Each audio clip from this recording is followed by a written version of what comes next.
আমার নবীজি বললেন, আর কে যাও নাই বলো। এবার কাব বিন মালিক মুখ খুললেন, বুঝতে পেরেছেন রাসূল আমাকে ধরে ফেলেছেন। এবার বলছেন, হুজুর আমার সঙ্গে হেলাল বিন উমাইয়া যায় নাই। আর কে যায় নাই বলো। আরেকজন যায় নাই, তার নাম মুরারা বিন রাবিয়া, সেও যায় নাই। আর কে যাও নাই বলো। হুজুর আমার জানা নাই। এই তিনজনের কথা যখন বললেন, আমার নবীজি বলছেন, কাব বিন মালিক যা বলেছ ঠিক আছে, শুনলাম, তুমি এখন আমার সামনে থেকে বের হয়ে পড়ো, চলে যাও। কাব বিন মালিক টের পেলেন রাসূল আমার উপরে রেগে গেছেন, ভালো রেগে গেছেন। মুখে আমার নবীজির হাসি নাই। নবীজির হাসি বন্ধ হলে সাহাবে কেরামদের মধ্যে বিশাল টেনশন সৃষ্টি হয়ে যেত। কাব বিন মালিক আস্তে করে ঘর মসজিদ থেকে বের হলেন।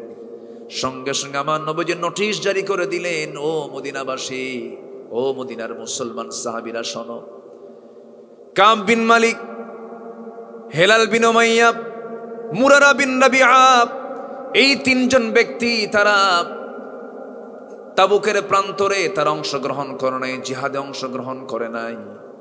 আমি সিদ্ধান্ত দিলাম, মদিনার কোন মুসলমান এই তিন ব্যক্তির সঙ্গে খাওয়া দাওয়া, ওঠা বসা, লেনদেন সব কিছু তাদের সঙ্গে বন্ধ করতে হবে, বয়কট। এখন বলেন তো, রাসূল কি খুবই সোজা ছিলেন না আইনের ব্যাপারে কঠোর ছিলেন? আউযু বিল্লাহি মিনাশ শাইতানির রাজীম।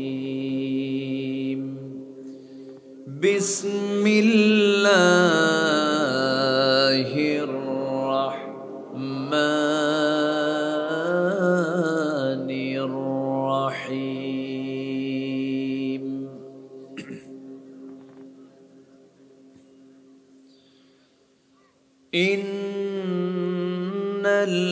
ইন্নাল্লাযীনা ইয়াকতুমুনা মা আনজালনা মিনাল বায়্যিনাতি ওয়াল হুদা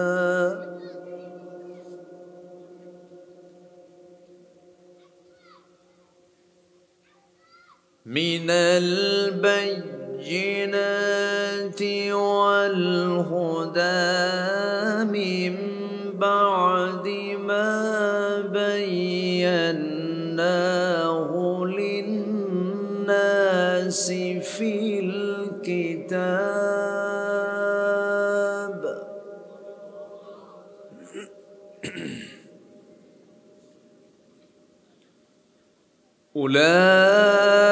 أولئك يلعنهم الله ويلعنهم اللاعنون.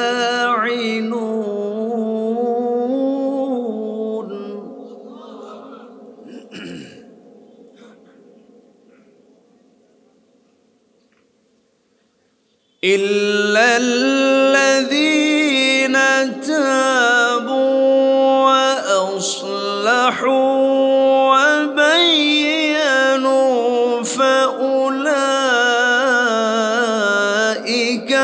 أتوب عليهم.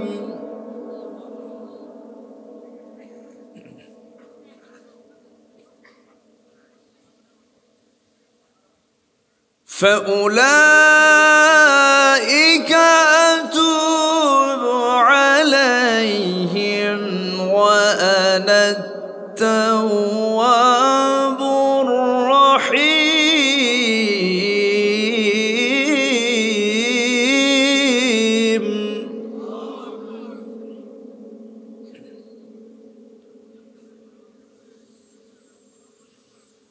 إن الذين كفروا وماتوا وهم كفار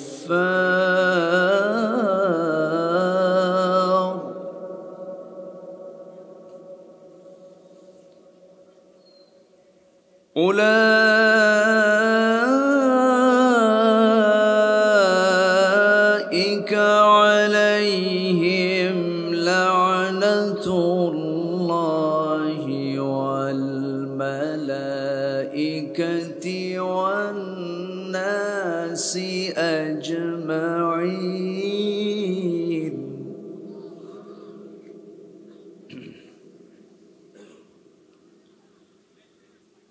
الله أكبر. بسم الله الرحمن الرحيم.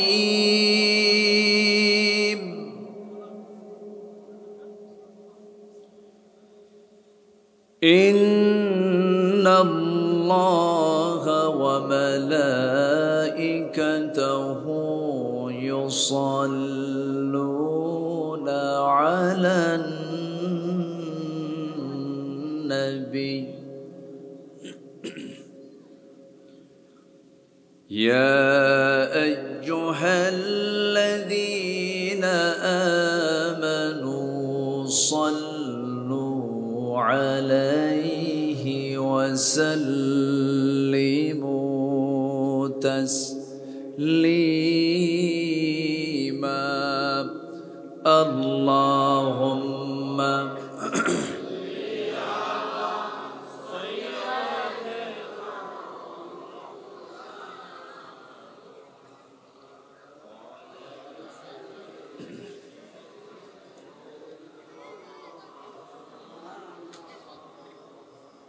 একটু মোহাব্বত দিয়ে নবীর প্রেমে মাতোয়ারা হয়ে জবান খুলে জোরালো কণ্ঠে সবাই বলুন আল্লাহুম্মা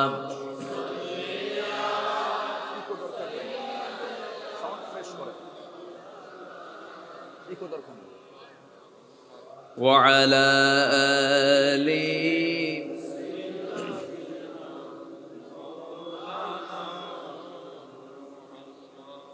তায়েফের কথা ভেবে কাঁদে শুধু দুনয়ন, এমন দরদি পেতে কাঁদে মন অনুক্ষণ, কাঁদে মন অনুক্ষণ। ওহুদে দাঁতহারা আহমদ যখন লৌহ মাখা কিয়ামতে উঠবে তখন, জিহাদ না করে কিভাবে দেখাবে তুমি চাঁদ চেহারা রূপে ওয়াতুল। আল্লাহুম্মা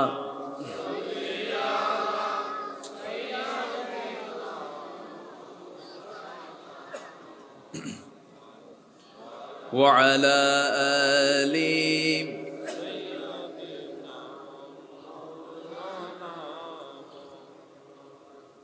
সবাই বলুন বালাগাল উলা বিকামালিহি حسنت جميع خصاله صلوا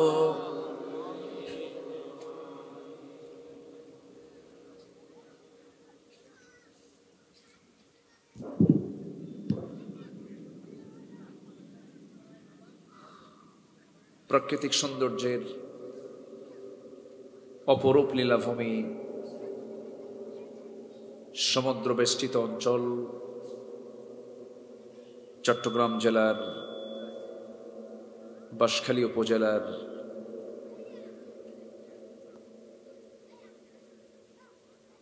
দক্ষিণ জলদি আশকরিয়া পাড়া আমরা আশকরিয়াবাসীর উদ্যোগে আয়োজিত দুদিনব্যাপী ওয়াজ মাহফিল 2024 29 এবং 30 জানুয়ারি অনুষ্ঠিত আজকের এই মহৎ আয়োজনের শেষ দিবসের সম্মানিত সুযোগ্য সভাপতি জনাব মাওলানা আব্দুল জলিল সাহেব, আজকের মাহফিলের বরেণ্য অতিথি নন্দিত আলেমে দ্বীন মাওলানা মুফতি ওবায়দুল্লাহ রফিকি,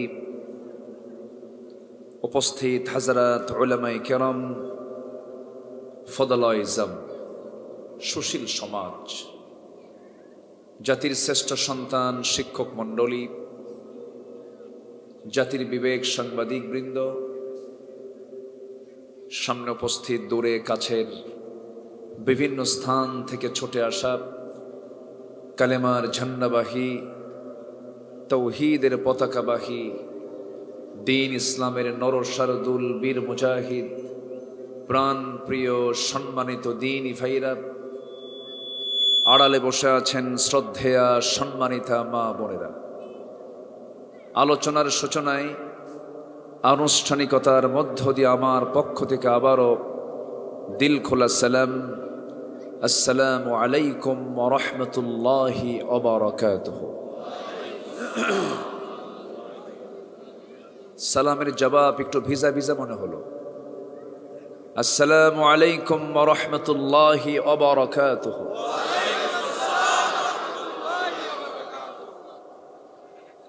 বেগুন কেন আছেন? জি, আল্লাহ তাআলা আমাকে গম রেখেছেন, ভালো রেখেছেন, বলি আলহামদুলিল্লাহ।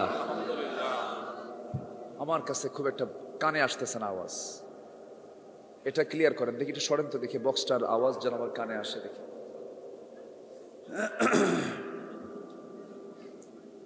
হ্যাঁ, সম্মানিত হাজিরিন, ভালো থাকার মতো শ্রেষ্ঠ নিয়ামতকে সাথে নিয়ে যে মহান আল্লাহ সুবহানাহু ওয়া তাআলা আমাকে আপনাকে এমন সুন্দর আয়োজনে আসার বসার তৌফিক দিলেন, সেই মহান রবের শানে বলে উঠছি আলহামদুলিল্লাহ। আবারও বলছি আলহামদুলিল্লাহ। চিৎকার মেরে বলছি আল্লাহুম্মা ইন্নী আসআলুকা আল হুদা ওয়াত তুকা ওয়াল আফাফা ওয়াল গিনা।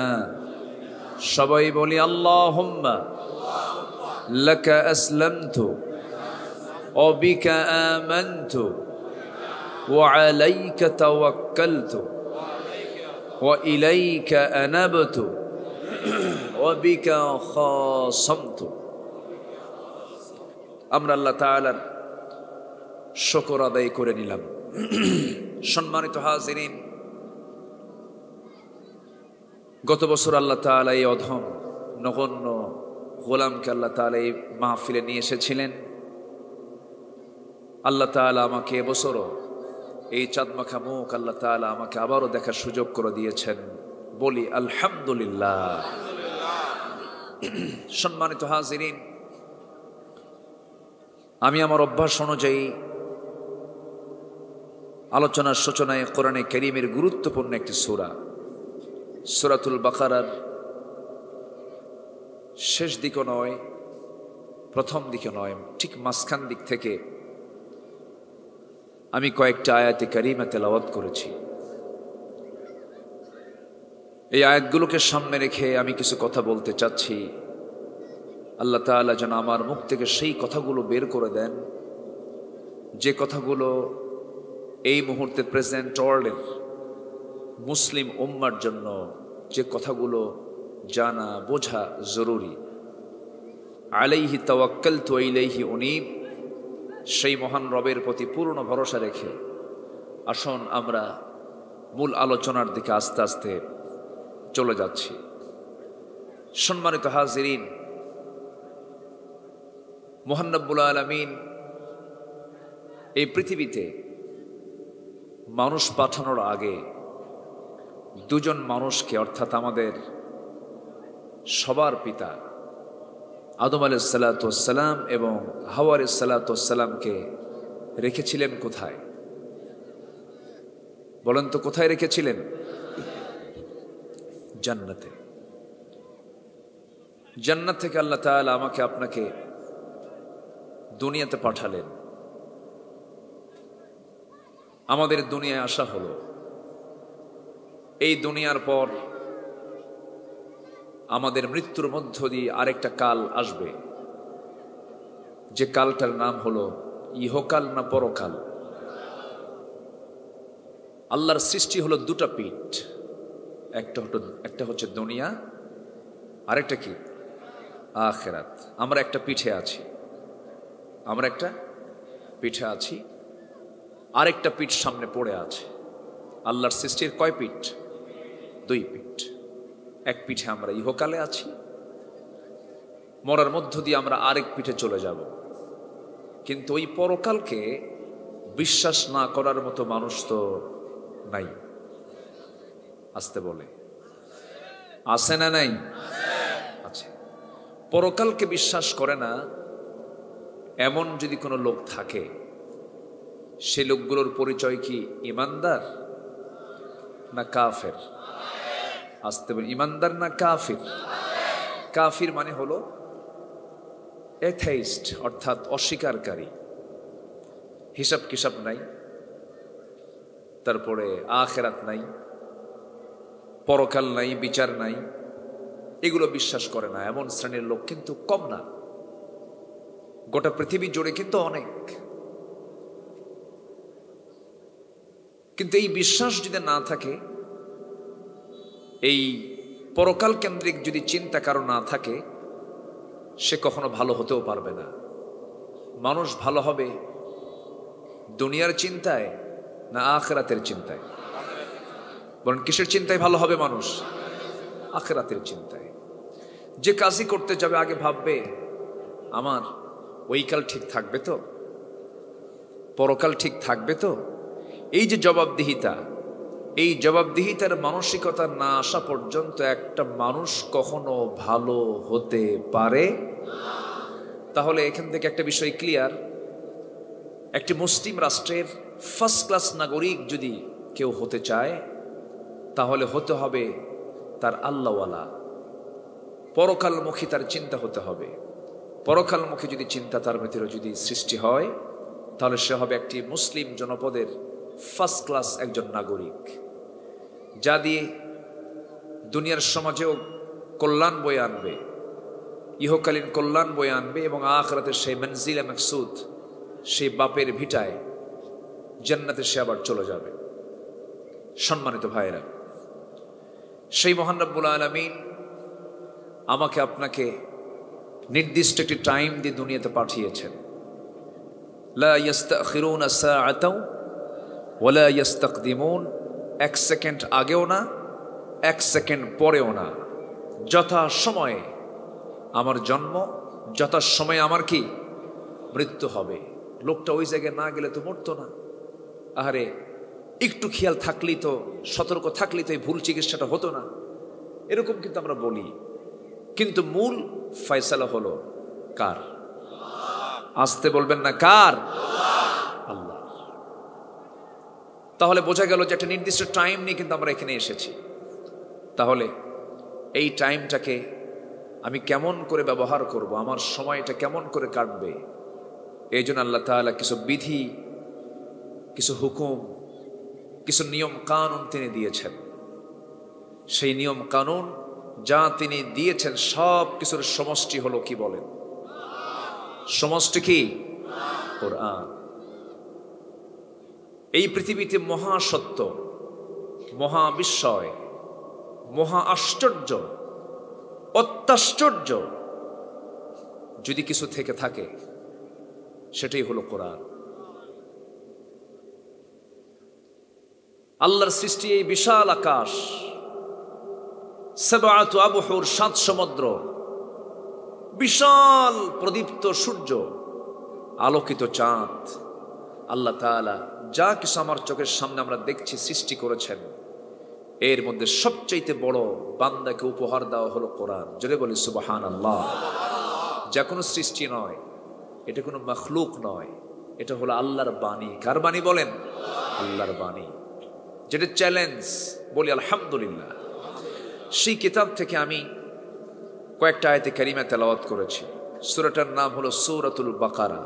সূরাতুল বাকারা। বাকারা মানে হলো গাভী। বাকারা মানে কি? গাভী। আরো প্রাণীর নামে সূরা আছে, সূরাতুল আনকাবুত, নামল, নাহাল, ফিল আছে। সবচেয়ে বড় সূরা হলো সূরাতুল বাকারা। শুরু হয়েছে চ্যালেঞ্জ দিয়ে, শেষ হয়েছে দোয়া দিয়ে। চ্যালেঞ্জটা কিসের? সেটা হলো এই কালামের চ্যালেঞ্জ।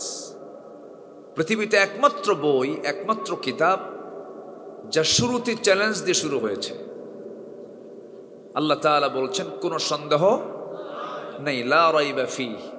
এমন কোন কিতাব পৃথিবীতে নাই যে কিতাব বলেছে রচয়িতা আমার এই কিতাবের মধ্যে চ্যালেঞ্জ, কোনো ভুল নাই। কেউ কি বলেছে?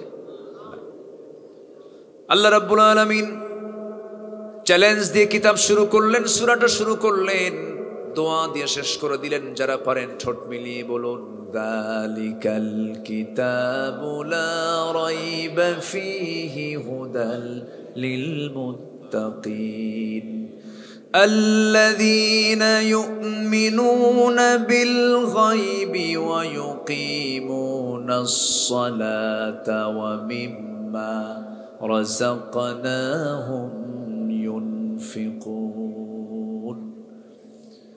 আল্লাহ তাআলা শেষের দিকে আবার কি বলছেন? বান্দা তুমি কেমন করে দোয়া করবে, দোয়া শিখিয়ে দিলাম। ربنا ولا تحمل علينا إصرا كما حملته على الذين من قبلنا ربنا ولا تحملنا ما لا طاقة لنا به واعف عنا واغفر لنا وارحمنا أنت مولانا فانصرنا على القوم الكافرين। জোরে বলুন আল্লাহু আকবার। আমার বন্ধুগণ, 286টা আয়াত সম্বলিত এই বিশাল সূরা আল্লাহ রাব্বুল আলামিন ব্যক্তিগত জীবন থেকে শুরু করে নিয়া আন্তর্জাতিক পরিমণ্ডল পর্যন্ত সবকিছু এই কিতাবের এই সূরার মধ্যে বলে দিয়েছেন। সাইয়েদনা আব্দুল্লাহ ইবনে আব্বাস রাদিয়াল্লাহু তাআলা আনহু একটানা 10 বছর শুধু এই সূরাই পড়েছেন, একটা সূরাই পড়েছেন। প্রশ্ন করা হলো আর কি কোনো সূরা নাই? তিনি বললেন, শোনো, 10 বছর ধরে সূরা বাকারা গবেষণা করছি, আজ পর্যন্ত সূরা বাকারা শেষ করতে পারি নাই। জোরে কোন সুবহানাল্লাহ। আমার বন্ধুগণ, কোরআন জাল্লার কালাম, সূচনাতে 2 লাইনে বলি শেষ করে আমি মূল ধারার দিকে চলে যাব, মূল আলোচনার দিকে চলে যাব। এই সূরাটার আয়াত সংখ্যা হলো 286। এর অর্ধেক কত বলেন? 286 অর্ধেক কত? 143। আচ্ছা, আপনার কি মন খারাপ করতেছেন নাকি? হুজুর শুনতে আসলাম ওয়াজ, শিখানো অঙ্ক, এটা আবার কি কথা? এরকম ভাবতেছেন নাকি আপনার? অঙ্ক জানা দরকার, অঙ্ক জানা দরকার আছে না?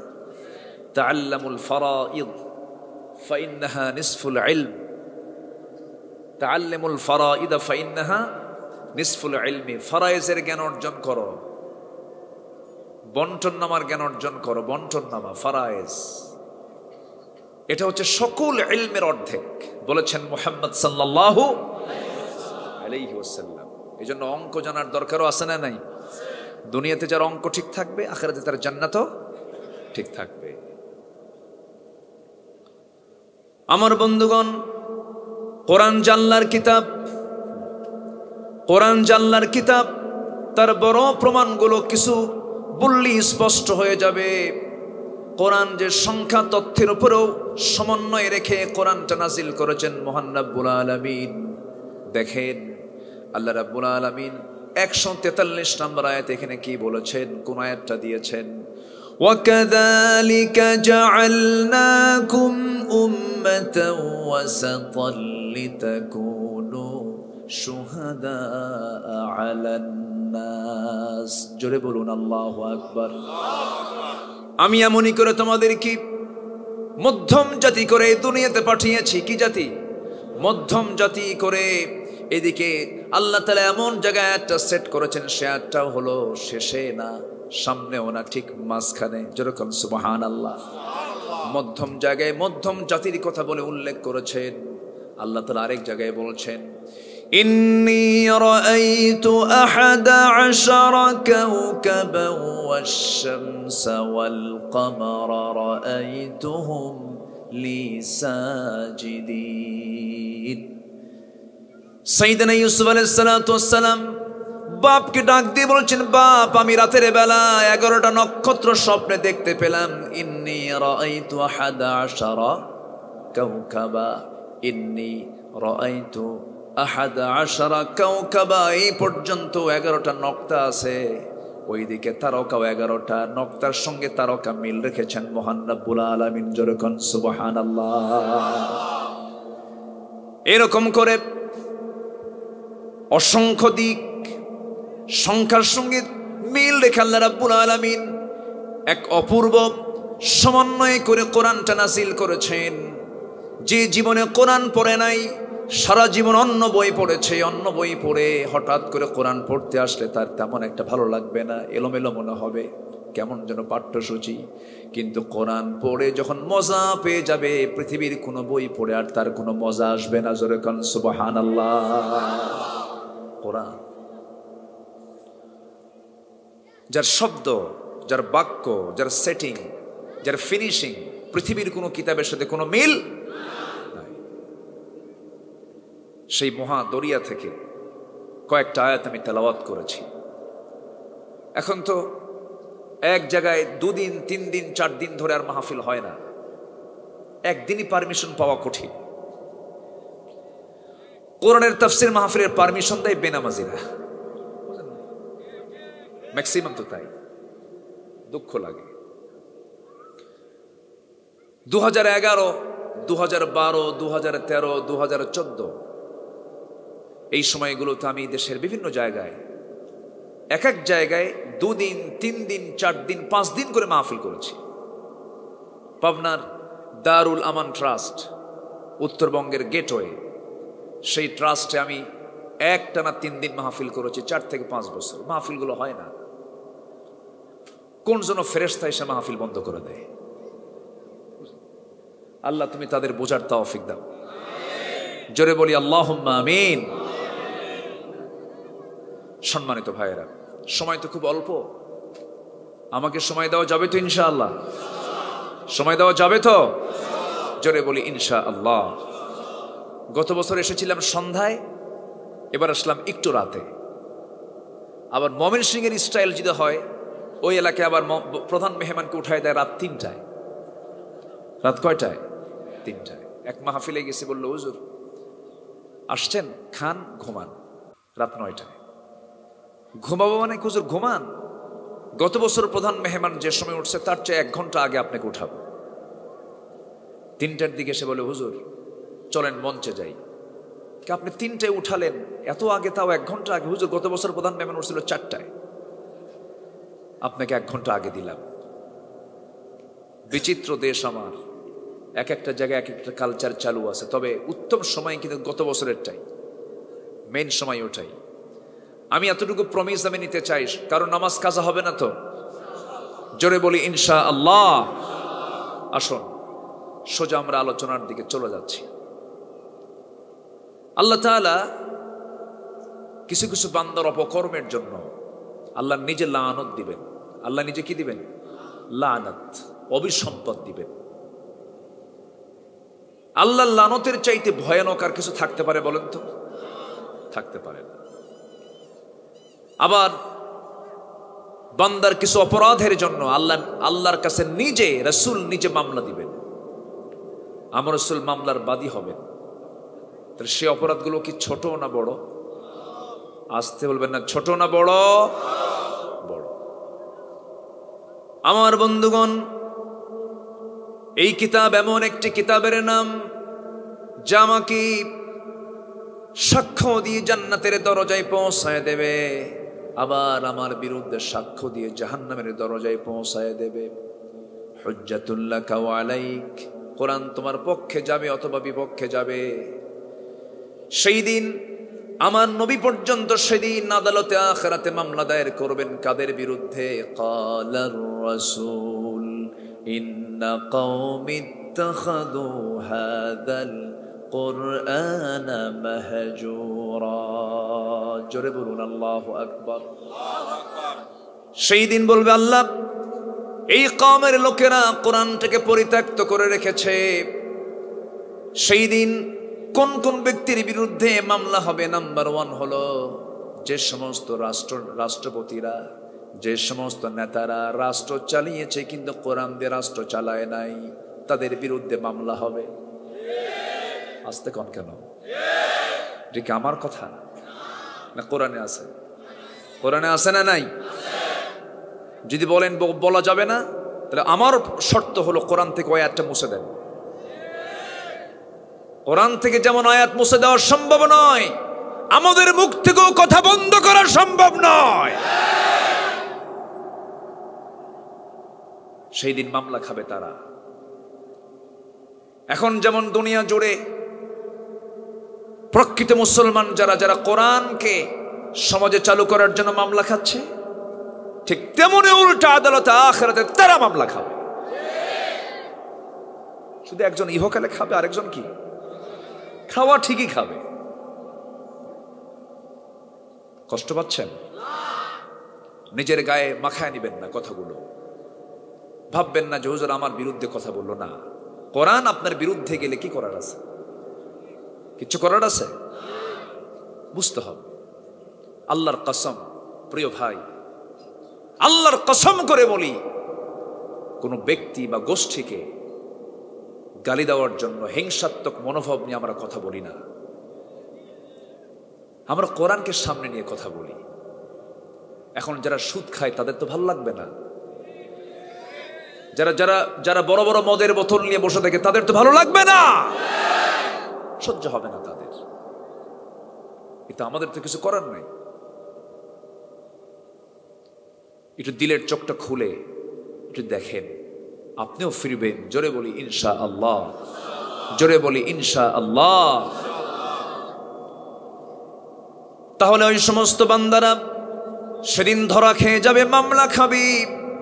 নাম্বার 2, ওই সমস্ত শিক্ষার ওই সমস্ত প্রতিষ্ঠানের শিক্ষকগুলো যারা শিক্ষা দিতে নিয়া কোরআনটা বাদ দিয়ে সকল শিক্ষা দিয়েছে কিন্তু কোরআনটা শিখায় নাই, এমন শিক্ষক তো বাংলার জমিনে নাই।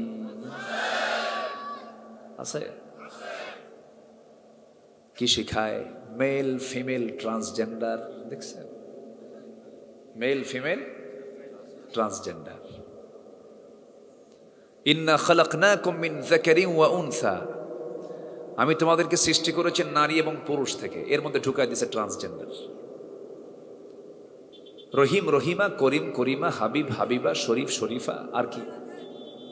এগুলোই তো। যে নারী পুরুষ হতে চায়, যে পুরুষ নারী হওয়ার ভান ধরে, তাদের উপরে আল্লাহর লানত, আল্লাহর গজব তাদের উপরে, ঠিক কিনা?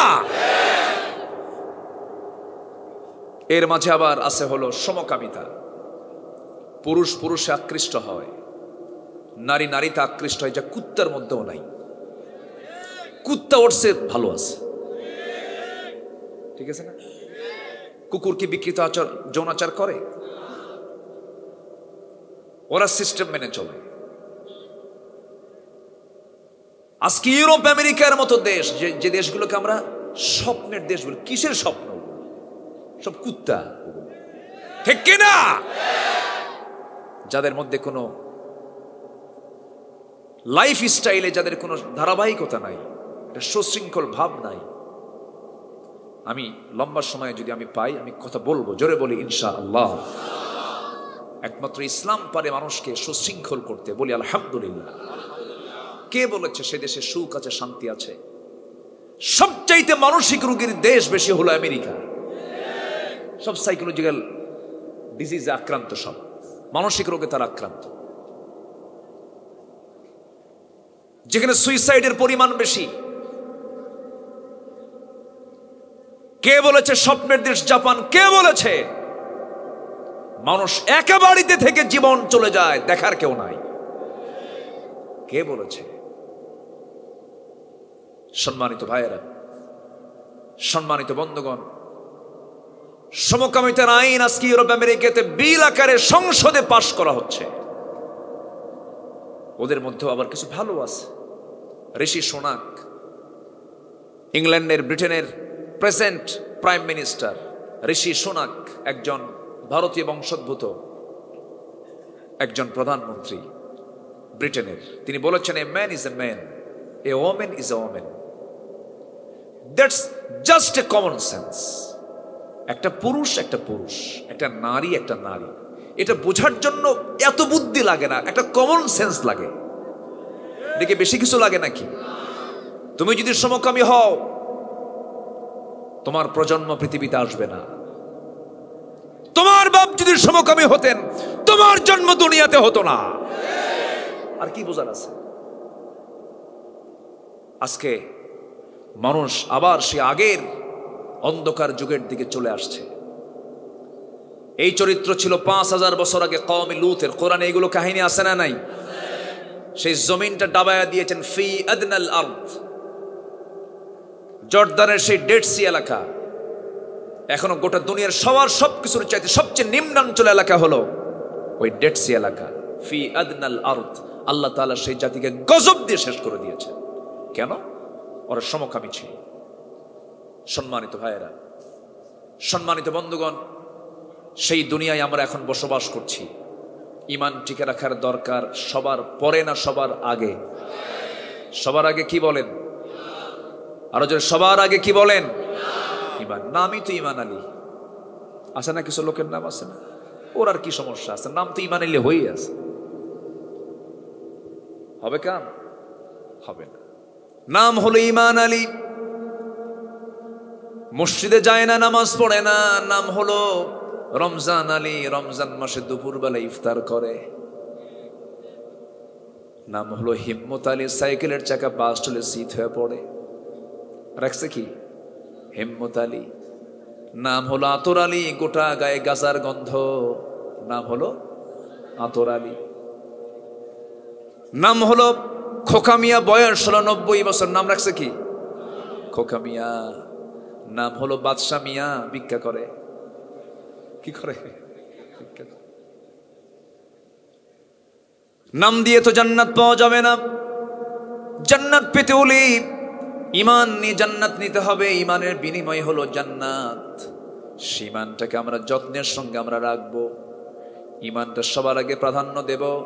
সুদ ঈমানটাকে নষ্ট করব না। মিথ্যা সাক্ষী ঈমানটাকে নষ্ট করব না। জিনার কারবার ঈমানটাকে নষ্ট করব না। বউটাকে সুন্দর করে সাজগুজ করে রিকশাওয়ালার চোখের খোরাক বানাবো না। জাহান্নাম ঈমানটাকে নষ্ট করব না। হারাম কোনো খাদ্য উপার্জন করে ঈমানটাকে নষ্ট করব না। অবৈধ হারাম পন্থা অবলম্বন করে ঈমানটাকে নষ্ট করব না। সবার আগে যত্ন নিতে হবে। কিসের যত্ন বলেন? ঈমানের যত্ন।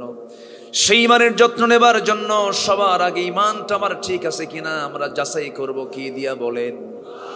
আসতে বলবেন না, কি দিয়া বলেন? আবার হাদিস মনে হয় দরকার নাই। আসতে কয় হাদিসের দরকার আছে না নাই? এই কিছু আহলে কোরআন বের হয়েছে, কিন্তু ওরা বলে কোরআন আছে, হাদিস কি লাগে? থাপড়ায়া 32 দাঁত ভাঙ্গা দরকার বেকুবদের। আছে না নাই? রাসূল লাগবে না? আস্তে, রাসূল লাগবে না? ফাত্তাবিউনি ইউহিব্বুকুমুল্লাহ। আল্লাহর ভালোবাসা পরে পাবা, আগে রাসূলের ইত্তেবা করো। ওরা কয় হাদিস লাগবে না। এগুলো ব্রিটিশদের, ইহুদি খ্রিস্টানদের ষড়যন্ত্র। ইহুদি খ্রিস্টানদের ষড়যন্ত্র আছে না নাই? ইংল্যান্ডে মাদ্রাসা আছে, খ্রিস্টানরা চালায়, মুফতি বের করে। কথা বোঝেন নাই? ওরা সিয়াসিতে কম জানে না। ওরা জানে হলো মানার জন্য না বিরোধিতা করার জন্য। বিরোধিতা করার জন্য জ্ঞান দরকার আছে না নাই? আচ্ছা, ওরা ওই জ্ঞানগুলো অর্জন করে। ভাবতেছেন ওরা বোঝে না কোন জায়গায় ফিতনা, কোন জায়গায় জ্ঞানজাম সৃষ্টি করতে হবে? এইগুলো মাসলা মাসাল ওদেরও জানা আছে। সম্মানিত ভাইয়েরা, আমার দেশে কিছু খুব পাতলা মাইন্ডের কিছু হুজুর আছে। এরা মোটামুটি যদি সিনেমা উদ্বোধন হবে, যদি দোয়ার জন্য বলা হয় চলে যায়, যে বলে আল্লাহ এই সিনেমা হলের তুমি আল্লাহ বরকত দিয়ে দাও। দোয়া করে, কিন্তু এরকম পাতলা হুজুর নাই? আসতে বলে আসে না নাই? একদম জান্নাত পার করে জাহান্নামে দিয়ে দেয়।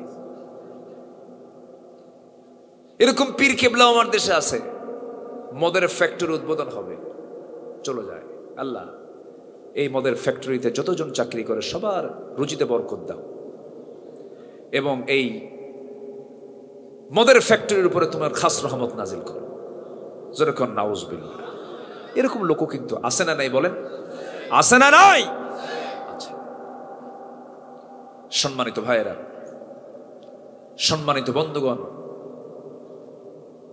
এরকম পাতলা হুজুর আমার দেশে আছে যারা সমস্ত সুযোগ সুবিধা গ্রহণ করছে, আবার এমনও আলেম আছেন হাসতে হাসতে ফাঁসির মঞ্চে চলে যাচ্ছেন, কোনো কষ্ট নাই।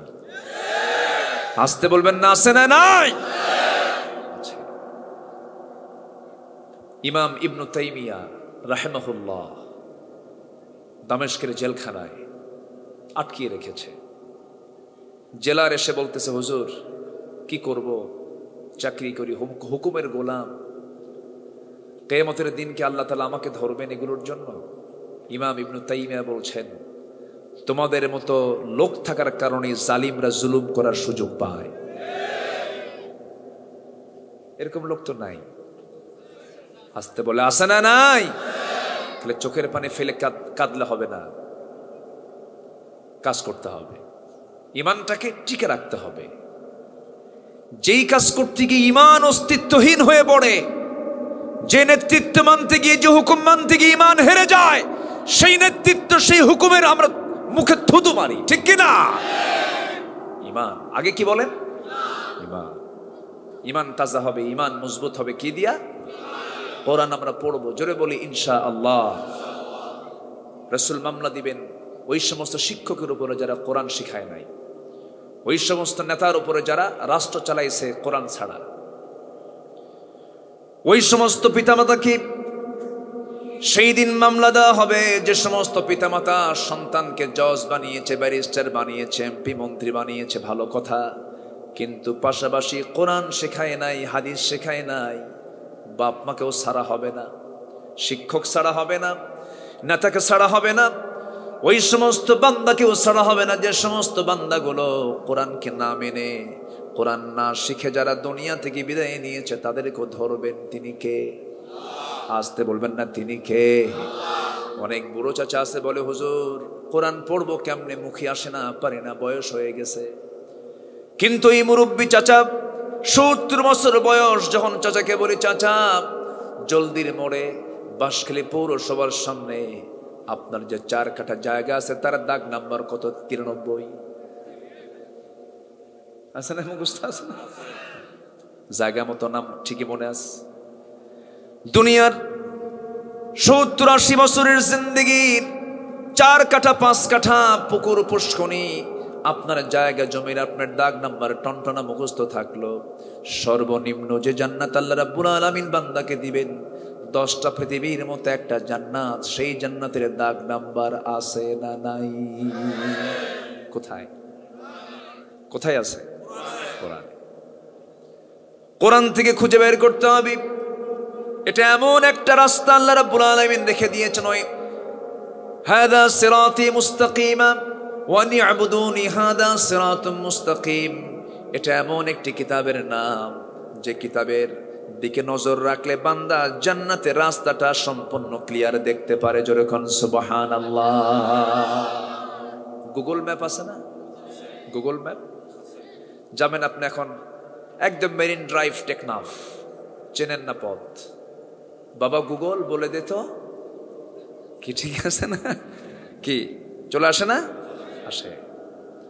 মানুষের সাধারণ এই ছোট্ট মেমোরি দিয়ে যদি রাস্তা বের করে, যদি মেরিন ড্রাইভকে খুঁজে পায়, যদি বাংলা বান্দা পঞ্চগড়কে খুঁজে পায়, যদি সুন্দরবন খুঁজে পায়, বান্দরবান খুঁজে পায়, তাহলে আল্লাহ রাব্বুল আলামিন ওই বান্দার জন্য বলছেন, বান্দা আমি তোকে এমন একটা ম্যাপ দিয়ে দিলাম দুনিয়ায়, ম্যাপটা ধরে দিলাম বান্দা, এই ম্যাপটা ধরে ধরে তুই তোর জান্নাতটা খুঁজে নিবি। জোরে কোন সুবহানাল্লাহ।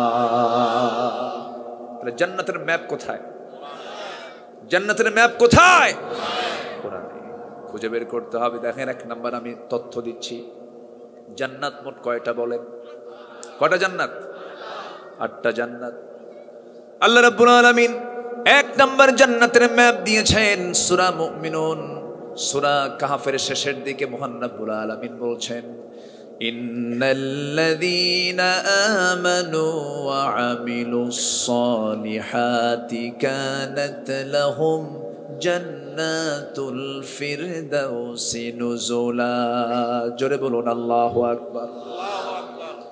والذين هم على صلواتهم يحافظون أولئك هم الوارثون الذين يرثون الفردوس هم فيها خالدون জোরে বলুন আল্লাহু আকবার। জান্নাতে মাওয়া কোথায়? وأما من خاف مقام ربه ونهى النفس عن الهوى فإن الجنة هي المأوى জোরে বলুন আল্লাহু আকবার। জান্নাতে আদন কোথায়? تؤمنون بالله ورسوله وتجاهدون في سبيل الله بأموالكم وأنفسكم ذلكم خير لكم إن كنتم تعلمون জোরে বলুন আল্লাহু আকবার। এই কাজগুলো করলে বান্দা জান্নাতে আদন পাবে, নফসের বিরুদ্ধে চললে পরে জান্নাতে মাওয়া পাবে, ঈমান আনলে আমলে সালেহ করলে জান্নাতুল ফিরদাউস পাবে। আল্লাহু আকবার।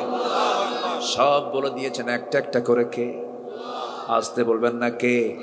কিন্তু আল্লাহ লানত দিবেন কার উপরে? আল্লাহ রাব্বুল আলামিন সূরা বাকারার 159 নম্বর আয়াতে বলছেন, মূল আয়াতের দিকে যাচ্ছি, ইন্নাল্লাযীনা ইয়াকতুমুনা মা আনজালনা মিনাল বায়িনাতি ওয়াল হুদা من البينات والهدى من بعد ما بيناه للناس في الكتاب أولئك يلعنهم الله ويلعنهم اللاعنون জোরে বলুন আল্লাহু আকবার। আল্লাহ রাব্বুল আলামিন বলেন, নিঃসন্দেহে আল্লাযীনা যারা ইয়াকতুমুন, যারা গোপন করবে, মা আনজালনা মিনাল বায়িনাতি ওয়াল হুদা, আমি যে বায়িনাত, যে হুদা নাজিল করেছি, যা আমি স্পষ্ট করে দিয়েছি, লিন্নাসি ফিল কিতাবে, কিতাবের ভিতরে যা কিছু আমি সুস্পষ্ট করে দিয়েছি, এই কিতাবের সমস্ত তথ্যকে যারা আড়াল করবে, গোপন করবে, আল্লাহ রাগ কি পরিমাণ করেছেন তিনি বলছেন, উলাইকা ইয়ালআনুহুমুল্লাহ, এই সমস্ত বান্দার উপরে আমি আল্লাহ আমার লানত। জোরে কন নাউযুবিল্লাহ। আয়াত গোপনকারী আমার দেশে আছে না নাই? হজে যায় বছরে বছরে, প্রত্যেক রমজান মাসে খতম দেয়, এসে হুজুরকে বলে, হুজুর আমার বউ 3 খতম, আমার ছেলে 4 খতম, আমি নিজেই খতম। আসেন এরকম? আছে না? কোরআন খতম দেয়, রমজান মাসের শেষ দশকে উমরায় যায়, হজের সময় হজ করে আসে, মাদ্রাসা বানায় দিছে, মসজিদ বানায় দিছে, এতিমখানা বানাইছে, কিন্তু বেচারির মূল জায়গায় যদি আপনি হাত দেন, সে বলে না না, শুধু নামাজের মধ্যে ইসলাম থাকবে কিন্তু রাষ্ট্রে ইসলাম থাকবে না। আছে না? আসতে বলবেন না আছে না নাই? ঈমান আছে না গেছে? ঈমান আছে, ঈমান নাই। অনেকে মনে করেন টাকা আছে মসজিদ বানায় দেব, এতিমদের পালবো, 5 ওয়াক্ত নামাজ পড়বো, রমজান মাসে রোজা রাখবো, টাকা আছে হজে যাব, আল্লাহ আমারে জান্নাত না দিয়া যাবে কোথায়? আল্লাহরই উল্টা ধরে। আর আল্লাহ এত কিছু করলাম আমি, তুমি আমারে জান্নাত দিবা না কেন? তাই যদি হতো, একটা প্রেক্ষাপট আমার মনে পড়ে গেল, একটু কান লাগিয়ে মনোযোগ দিয়ে শুনবেন। আমার নবজি মদিনার 10টা বছরে জিহাদ করেছেন, যুদ্ধের ময়দানের নেতৃত্ব দিয়েছেন সরাসরি 27টা, যুদ্ধ পরিচালনা করেছেন 86টা। ফলাফলে আমার নবীজির দেহ থেকে রক্ত ঝরেছে। বদরের ময়দানের পরের যুদ্ধ হলো উহুদের ময়দানে। মাত্র 2 বছর মদিনায় থাকলেন। শেষের 8টা বছর আমার নবী উহুদের ময়দানে পাথর দ্বারা আক্রান্ত হলেন, সামনের 2টা দাঁত ভেঙে গেছে। সামনের দুটা দাঁত ভেঙে গেলে মানুষের চেহারার সৌন্দর্য বৃদ্ধি পায় না কমে যায়? কমে যায়। সামনের দুটা দাঁত ভাঙ্গা দাঁত নিয়ে রাসূল 8টা বছরও তিনি পাড়ি দিয়েছেন। এরপরে খন্দকের পরীকে খনন করার সময় কোদাল মারতে মারতে নবীজি না খাওয়া কোমর বাঁকা হয়ে গেছে। ওই যে খন্দকের প্রান্তরে কোমরটা পাকা হয়ে গেছে, মৃত্যুর দিন পর্যন্ত আমার নবীজি কোমর সোজা করে আর কখনো দাঁড়াতে পারেন নাই। আমার বন্ধুগণ, সেই 10টি বছরের একটা প্রেক্ষাপট। কোন এক অভিযানে আমার রাসূল 30,000 সৈন্য নিয়ে, সাহাবী নিয়ে, 30,000 সোলজার নিয়ে, সৈনিক নিয়ে আমার নবীজি তাবুকের প্রান্তরে রওনা করলেন। সেই তাবুক অভিযানের সময় সাইয়েদনা আবু বকর সিদ্দিক রাদিয়াল্লাহু তাআলা সমস্ত সম্পত্তি দান করেছিলেন। ওমর ফারুক অর্ধেক সম্পত্তি দান করেছিলেন। আব্দুর রহমান ইবনে আউফ 3 বস্তা সোনা দান করেছিলেন। সেই অভিযানে 30,000 সৈন্য নিয়ে রোমানদের বিরুদ্ধে মোকাবেলা করার জন্য রাসূল যখন তাবুকের প্রান্তরে পৌঁছে গেলেন, রোমান সৈন্য সেই সময় গোটা পৃথিবীর সবচেয়ে আধুনিক সৈন্য ছিল, সমরাস্ত্রে তারা সজ্জিত ছিল, পরাশক্তি ছিল পৃথিবীর। সেই রোমানদের বিরুদ্ধে এর আগে 3,000 সৈন্য নিয়ে খালিদ বিন ওয়ালিদ রাদিয়াল্লাহু তাআলা 1 লক্ষ সৈন্যকে পরাজিত করেছিলেন। এরপরে হলো তাবুক অভিযান। এবার রাসূল স্বয়ং রাসূল সেই যুদ্ধে অংশগ্রহণ করেছেন। যুদ্ধ হলো না। বিনা যুদ্ধে আমার নবীজি তাবুকের প্রান্তর থেকে মদিনার দিকে রওনা দিলেন। মদিনায় পৌঁছে গেলেন। মদিনায় পৌঁছার পর মসজিদে নববীর মধ্যে রাসূল বসে আছেন। আমার নবীজি সমস্ত বিচার করতেন কোন জায়গা থেকে? বলেন কোন জায়গা থেকে? মসজিদ থেকে রায় দিয়েছেন। কিছু কিছু জায়গায় লেখা থাকে মসজিদে রাজনৈতিক আলাপ আলোচনা নিষিদ্ধ, মানে রাজনীতি খুব পচা জিনিস। কথা বোঝেন না? এটা বোঝায়। কিন্তু রাজনীতিকে পচা না ভালো? আস্তে কয়, পচা না ভালো? রাজনীতি করেছেন সমস্ত আম্বিয়া কেরাম। আচ্ছা, রাজনীতি না করলে ফেরনের সঙ্গে লাগছে কার? ফেরনের সঙ্গে লাগছে কোন নবীর? তো রাজনীতি না করলে এই রাষ্ট্রপতির সঙ্গে লাগে? হ্যাঁ, আচ্ছা। এরপরে নমরুদের সঙ্গে লাগছে কার? বলেন কোন নবী? ইব্রাহিম আলাইহিস। আচ্ছা, নমরুদ কি সাধারণ মানুষ না নেতা না দেশের প্রধান? দেশের প্রধানের সঙ্গে আল্লাহর নবীর লাগে, ফেরাউনের সাথে মুসার লাগে, নবীর সঙ্গে আবু জেহেলের লাগে। রাজনীতি ছাড়া? আসতে কয়, এটাই তো বোঝানো যায় না। আমাদেরকে মাঝে মাঝে বলে, হুজুর আপনি ওয়াজ করবেন, আজকে আকাশের ওয়াজ করবেন আর জমিনের নিচের ওয়াজ করবেন, দুনিয়াটা আমরা দেখে নেব। দেখবে দুনিয়া ওরা, আর আমাদের দিশে ওয়াজ করার জন্য কোথাকার? আকাশ আর দাদি নানি কেমন আছে, আর দুনিয়া নাকি তারা দেখবে। আমি কি ভুল বলছি? আমি কি ভুল বলছি? আমার নবীজি নিজে তিনি ছিলেন সেনাবাহিনী প্রধান, প্রতিরক্ষা ডিপার্টমেন্ট তিনি চালিয়েছেন। তার আস্থা বলে 7 থেকে 8টা সবচেয়ে দামি ঘোড়া তার নিয়ন্ত্রণে থাকতো। 7 থেকে কয়টা? 8টা ঘোড়া। তার ঘরের ফার্নিচার ছিল হলো সাজানো তরবারি। আমার নবীর ঘরের ফার্নিচার কি ছিল? কি? সাজানো তরবারি। আর আমাদের মুসলমানদের ঘরে সাজানো তো কি ফার্নিচার? কি? কুত্তার ঠ্যাং, বিলাইয়ের ঠ্যাং, ঠিক কিনা? আমার নবীজির ফার্নিচার সাজানো ঘরের এই ফার্নিচার ফলো করেছে ইসরায়েলরা। সমরাস্ত্রে ইসরায়েলরা কি পিছিয়ে নাই গিয়ে? আর ফতুয়ার দিক থেকে কারা আগায় আছে? খালি ফতুয়াবাজি করে, আসল মূল কাজে নাই। আমার নবীজি তাবুক অভিযান থেকে ফিরে গেলেন, যুদ্ধ হলো না। কেন? রোমানরা নবীর সঙ্গে যুদ্ধে জড়ালো না। আমার নবীজি ব্যাক করলেন মদিনার দিকে। কত হাজার সৈন্য নিয়ে? বলেন কত হাজার? 30,000 কি কম টম নাকি? 30,000 সাহাবী, আবার তারা সৈন্য। মদিনায় ব্যাক করলেন। মদিনায় ব্যাক করে আমার নবীজি মসজিদে নববীর ভিতরে বসা। এমন সময় একজন সাহাবী তিনি আস্তে আস্তে হেঁটে হেঁটে নবীর সামনে চলে আসলেন। হাঁটু গেড়ে দিয়ে নবীর সামনে বসে বলছেন, ইয়া রাসূলুল্লাহ, ক্ষমার জন্য আপনার কাছে আসছে, আপনি আমাকে ক্ষমা করবেন। রাসূল বললেন, ও কাব বিন মালিক, তোমার কি ভুল সেটা তো আমি নিজেও জানি না, তুমি কি ভুল করেছো, আমার কাছে ক্ষমা চাচ্ছ কেন, কি হয়েছে বলো তো। কাব বিন মালিক বলছেন, ইয়া রাসূলুল্লাহ, আমি আপনাকে দারুণ ভালোবাসি, মোহাব্বত করি, কিন্তু আপনি তাবুক অভিযানে সবাইকে আহ্বান করেছেন, আমিও যাব তাবুকে, কিন্তু যেতে পারি নাই। আমার রাসূল সঙ্গে সঙ্গে বলেন, কাব তুমি কেন যেতে পারো নাই, তুমি তোমার প্রিয় সাহাবী, কেন যেতে পারো নাই বলো, কি তোমার ওজর ছিল? তিনি বলছেন, ইয়া রাসূলুল্লাহ, সত্য কথা যদি বলি কোনো ওজর ছিল না, গড়িমসি করেছি, ঢিলামি করেছি। এলাকায় এটাকে কি বলে?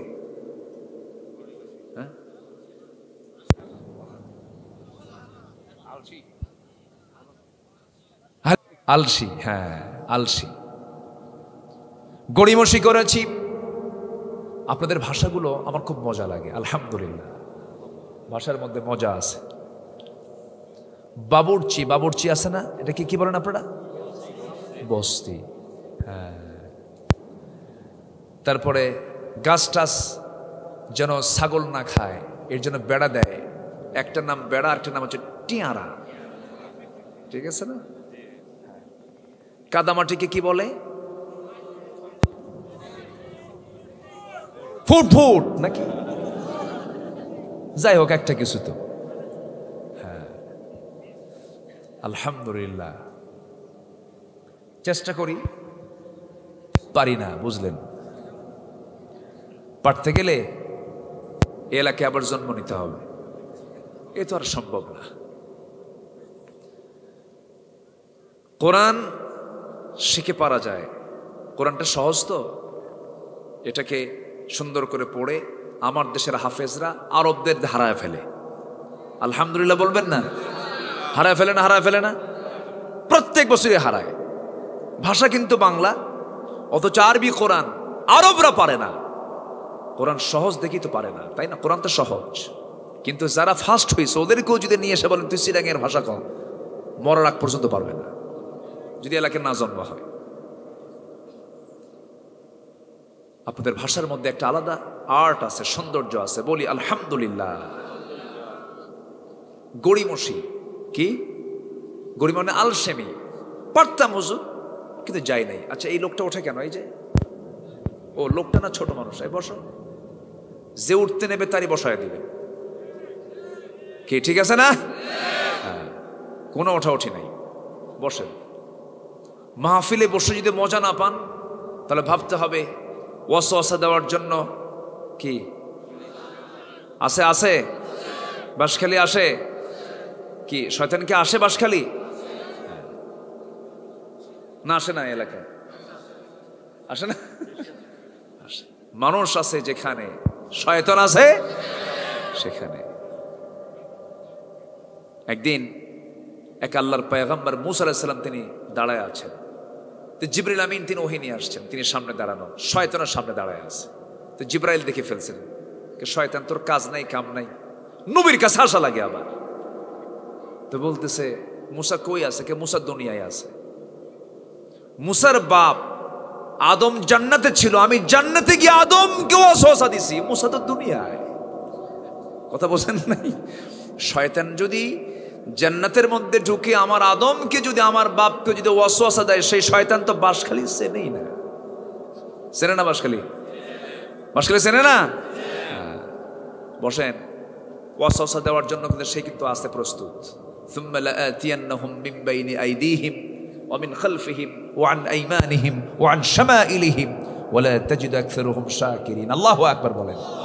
শয়তান খুব চেষ্টা করে কিন্তু ইমানদার বান্দাকে কাবু করতে পারে না। আমার বিশ্বাস সবাই থাকবেন ইনশাআল্লাহ। গড়িমসি করতেছিলেন, গড়িমসি করেছে হুজুর, আমি পারিনি যেতে। আচ্ছা, রাসূল শুনলেন। রাসূল যে কোনো কথা বলতেন তাড়াহুড়ো না শান্ত মনে? তাড়াহুড়ো কি ইমানদারের কাজ? আল ইকতিসাদ, একদম ব্যালেন্স করে আমার রাসূল কথা বলতেন, চলতেন। আচ্ছা এরপরে আর কে যাও নাই বলো। এবার রাসূল গোয়েন্দা রিপোর্টে যাচ্ছেন, আর কে যাওনি বলো। রাসূল জানতেন না, কিন্তু রাসূল কি গায়েব জানতেন? রাসূল কি গায়েব জানতেন? জানাতেন কে? এই জন্য জানতেন মুহাম্মদ সাল্লাল্লাহু। আর আমার দেশের কিছু দরবারের হুজুররা গায়েবও জানে, আছে না? গায়েব জানে। হঠাৎ করে কোনো মানে মূর্খ কিছু লোক আছে, যায়, বাবা বাচ্চা কাচ্চা হয় না, দেখো তো আমার কপালটা কি। ওর কপাল দেখতে বলে, এরকম কপাল দিয়ে রাখে। তো বাবা কপাল দেখে আর চোখ বন্ধ করে 10 মিনিট 15 মিনিট ভান ধরে থাকে, মানে বুঝাচ্ছে যে আমার কাছে কিছু একটা হচ্ছে, এলহাম টেলহাম হচ্ছে। কিছুক্ষণ চুপচাপ থাকে, হঠাৎ করে আবার ফোঁস মেরে ওঠে সাপের মতো, যা, কথা বোঝেন না, এরকম একটা আওয়াজ দেয়। কি তো বাবার উপরে কোনো একটা কিছু মনে হয়েছে। এরপরে বলে দেয় তোর ছেলে অথবা মেয়ে, এইগুলো বলে। এইগুলো সব মিশা কথা, কোনো কথা নাই। 1.5 হাতের একটা লাঠি আছে না, এটা দিয়ে ভালো করে সাইজ করলে সব ভণ্ডামি দূর হয়ে যাবে, ঠিক কিনা? চাইতে হবে কার কাছে? জুতা ছিললেও কার কাছে? সন্তান হয় না কার কাছে? সকল চাওয়ার জায়গা হলো ফরজ নামাজের পর যে বাকি নফল নামাজগুলো আছে, সেজদায় পড়ে ঘন্টা কাটায়া যা চাওয়া সব চাবেন আল্লাহর কাছে। কে দিবেন? কে দিবেন? বিয়ে হয় না, বিয়ে হবে। ব্যবসা হয় না, ব্যবসা হবে। কিন্তু কিছু কিছু জায়গা আবার লেখা থাকে মুশকিল আসান, আছে না এরকম? আছে না? মুশকিল আসান। বাবা অমুক কামুক্ষার দেশে গিয়ে এমন শিক্ষা নিয়ে এসেছেন, আছে না এরকম? আছে কিচ্ছু না, এগুলো বদমাইশ। এগুলো গায়েবের মালিক কেউ না। গায়েবের মালিক কে? আল্লাহ। আমার নবীজি বললেন আর কে যাও নাই বলো। এবার কাব বিন মালিক মুখ খুললেন, বুঝতে পেরেছেন রাসূল আমাকে ধরে ফেলেছেন। এবার বলছেন হুজুর আমার সঙ্গে হেলাল বিন উমাইয়া যায় নাই। আর কে যায় নাই বলো। আরেকজন যায় নাই, তার নাম মুরারা বিন রাবিয়া, সেও যায় নাই। আর কে যাও নাই বলো। হুজুর আমার জানা নাই। এই 3 জনের কথা যখন বললেন, আমার নবীজি বলছেন কাব বিন মালিক যা বলেছ ঠিক আছে, শুনলাম, তুমি এখন আমার সামনে থেকে বের হয়ে পড়ো, চলে যাও। কাব বিন মালিক টের পেলেন রাসূল আমার উপরে রেগে গেছেন, ভালো রেগে গেছেন। মুখে আমার নবীজির হাসি নাই। নবীজির হাসি বন্ধ হলে সাহাবে কেরামদের মধ্যে বিশাল টেনশন সৃষ্টি হয়ে যেত। কাব বিন মালিক আস্তে করে ঘর মসজিদ থেকে বের হলেন। সঙ্গে সঙ্গে আমার নবীজি নোটিশ জারি করে দিলেন, ও মদিনাবাসী, ও মদিনার মুসলমান সাহাবীরা শোনো, কাব বিন মালিক, হেলাল বিন উমাইয়া, মুরারা বিন রাবিআ, এই 3 জন ব্যক্তি তারা তাবুকের প্রান্তরে তারা অংশগ্রহণ করে নাই, জিহাদে অংশগ্রহণ করে নাই। আমি সিদ্ধান্ত দিলাম মদিনার কোন মুসলমান এই 3 ব্যক্তির সঙ্গে খাওয়া দাওয়া, ওঠা বসা, লেনদেন সব কিছু তাদের সঙ্গে বন্ধ করতে হবে, বয়কট। এখন বলেন তো রাসূল কি খুবই সোজা ছিলেন না আইনের ব্যাপারে কঠোর ছিলেন? গড়িমসিকে তিনি পছন্দ করলেন না। কেন তুমি অবহেলা করলে? রাসূল তাকে ছাড়লেন না। এই পর্যায়ে বলে ফেললেন এই 3 জন ব্যক্তির সঙ্গে যেন কেউ কোনো প্রকার কথাবার্তা, কেউ যেন কোনো কিছু না বলে, লেনদেন সব বন্ধ, বয়কট করা হলো। এই 3 সাহাবীর কানে কানে সংবাদগুলো চলে গেল। কাব বিন মালিকের চোখের পানি বন্ধ হয় না, কাঁদতে কাঁদতে ভাবতেছেন এখন কোথায় গিয়ে আশ্রয় নেব। বাড়ির দরজার কাছে গিয়ে বলছেন, বউ আমার, আমি কাব বিন মালিক, দরজা খোলো। ভিতর থেকে বলছে স্বামী, দরজা খুলতে বাধ্য, কারণ এই ঘরের মালিক আপনি, আমি দরজা খুলে দিচ্ছি, কিন্তু এই দিক দিয়ে দরজা খুলবো, আপনাকে ভিতরে ঢুকায় দিয়া পিছনের দরজাটা বের হয়ে যাব। কেন বের হয়ে যাবি? বউ বলতেছি, যেই বান্দাকে আল্লাহ রাসূল বয়কট করেছেন সেই বান্দাকে আমারও বয়কট করা হলো আমার ইমানি দায়িত্ব। কথা ক্লিয়ার? কথা বোঝা যায়? ইমানের কাছে কোনো আপোষ।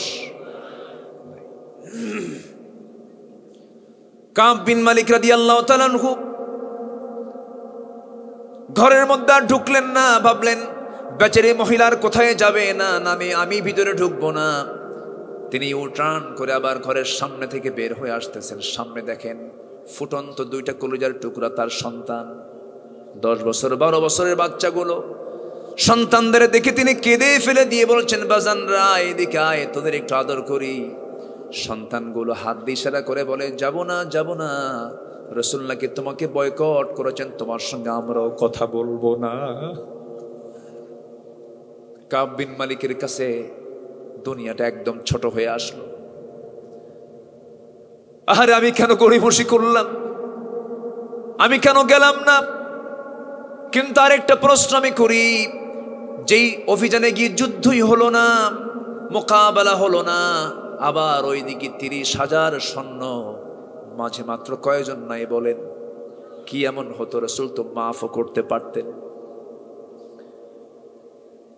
যে অভিযানে গিয়ে যুদ্ধই হলো না, 30,000 সৈন্যের মাঝে 3 জন মাত্র যান নাই। রাসূল তো এইদিকে খেয়াল নাও করতে পারতেন, কিন্তু রাসূল অ্যালার্ট হয়ে গেলেন না, অবহেলা করার কোনো সুযোগ নাই। এখানে উম্মতের জন্য শিক্ষা আছে না নাই বলেন? আছে। একটু মনোযোগ দিয়ে কতগুলো শুনবেন, কেন আল্লাহ তাআলা সাহাবে কেরামকে দিয়ে এগুলো ঘটিয়েছেন, যেন ইমানদার বান্দারা এগুলো থেকে শিক্ষা নেয়। আমার বন্ধুগণ, হেলাল বিন উমাইয়ার বয়স 70 বছর। কত বছর? 70 বছরের বুড়া মানুষ, আমার নবীর চাইতে বয়সে বড়। হেলাল বিন উমাইয়া রাদিয়াল্লাহু তাআলা আনহু যখন তার কানে সংবাদ চলে গেল, হেলাল বিন উমাইয়া রাদিয়াল্লাহু তাআলা আনহু ঘরের মধ্যে ঢুকলেন। ঘরের মধ্যে ঢুকে শক্ত একটা দড়ি তার হাতের মধ্যে নিলেন। শক্ত দড়ি হাতের মধ্যে নিয়া ছুটে চললেন মদিনার মসজিদের সামনে। মদিনার মসজিদের সামনে গিয়া একটা খুঁটির সাথে দড়িটা বাঁধলেন। দড়ি বেঁধে নিজের স্বেচ্ছায় 2টা হাত দড়ির সঙ্গে হাতটা লাগায় দিলেন, স্বেচ্ছায় তার হাতটা বেঁধে ফেললেন। বেঁধে বারবার নিজেকে ধিক্কার দিয়ে বলছে, হেলাল রে, তোর মতো অভাগা বান্দা এই দুনিয়াতে নাই যার বিরুদ্ধে রাসূল বয়কটের ডাক দিয়েছেন। খাওয়া বন্ধ, ঘুম বন্ধ, সবকিছু বন্ধ হয়ে গেছে। সাহাবীরা নামাজের সময় সামনে দিয়ে হেঁটে হেঁটে চলে যায়। হেলাল বারবার সালাম দেয়, কোনো সাহাবী সালামের জবাবটা পর্যন্ত নেন না। হেলাল বিন উমাইয়ার কলিজা ফেটে যায়, কাব বিন মালিকের কলিজা ফেটে যায়।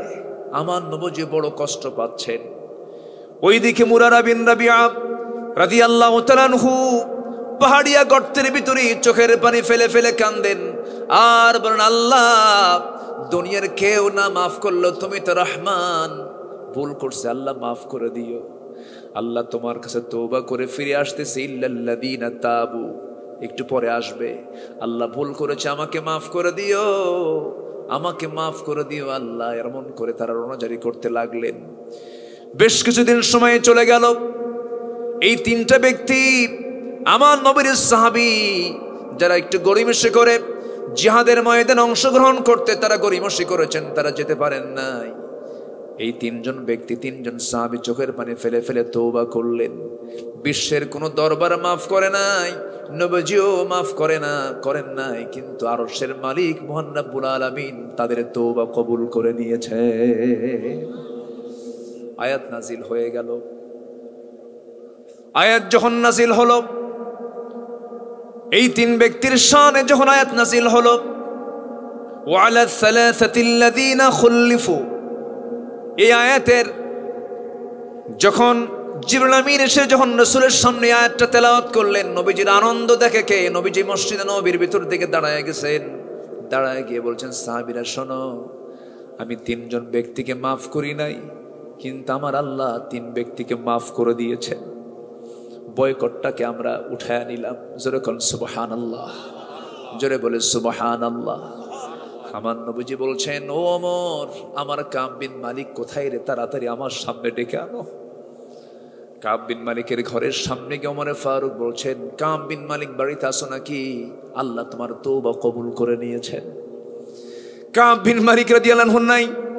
ভিতর থেকে বউ বলতেছে, যে লোকের খবর আল্লাহ নেন না, রাসূল নেন না, সেই লোকের খবর আমি তার বউ নেই না। দেখেন কোথাও মনে হয় আছে কাব বিন মালিকের স্ত্রী, আল্লাহ তাআলা তাদের তওবা কবুল করে নিয়েছেন। খুঁজে খুঁজে বের করে কাব বিন মালিককে, হেলাল বিন উমাইয়াকে, মুরারা বিন রাবিয়া রাদিয়াল্লাহু আনহু, এই তিনজনকে নিয়ে রাসূলের সামনে হাজির করা হলো।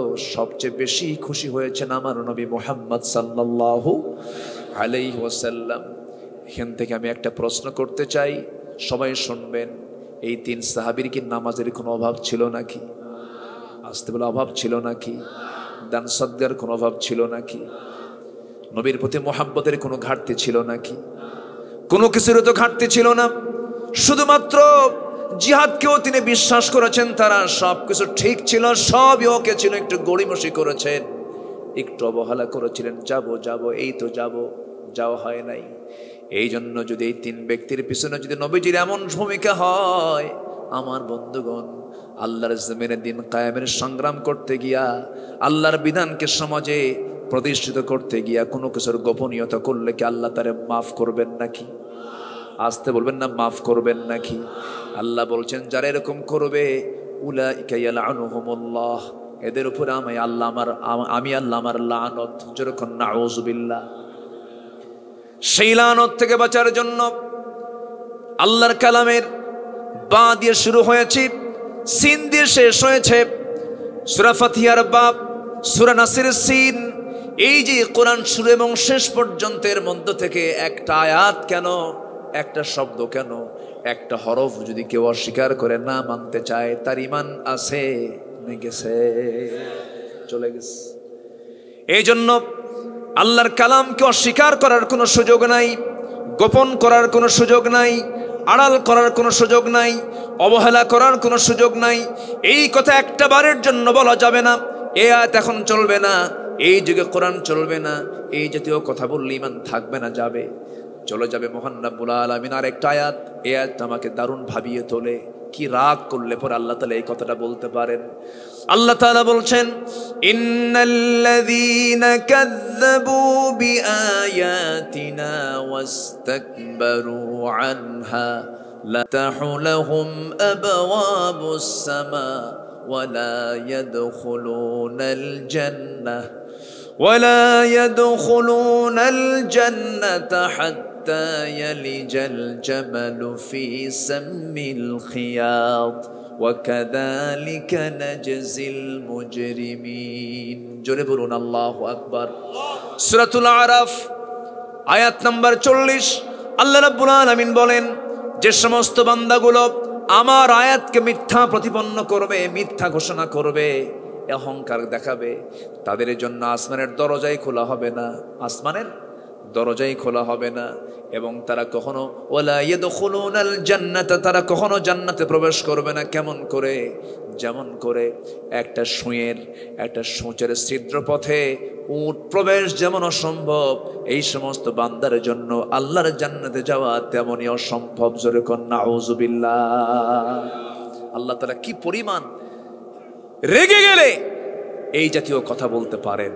এই জন্য আল্লাহর কালাম যা বলেছে আমার মুখ থেকে তাই বলতে হবে, আমার জীবনে তাই বাস্তবায়ন করতে হবে। এটা কার অর্ডার? আসতে বলবেন না, কার অর্ডার? আল্লাহর অর্ডার। এরপরে আল্লাহ বলছেন, শোনো, আয়াত শেষ হয়েছে, কিন্তু আল্লাহ রাব্বুল আলামিন এখানে কথা শেষ করেন নাই। ইল্লা তবে তারা লানত মুক্ত হবে, আমার লানত থেকে তারা মুক্ত হবে। ইল্লা আল্লাযীনা, যারা। কি বিরক্ত হচ্ছেন নাকি আপনারা? আলোচনা চালিয়ে যাই, জোরে বলি ইনশাআল্লাহ।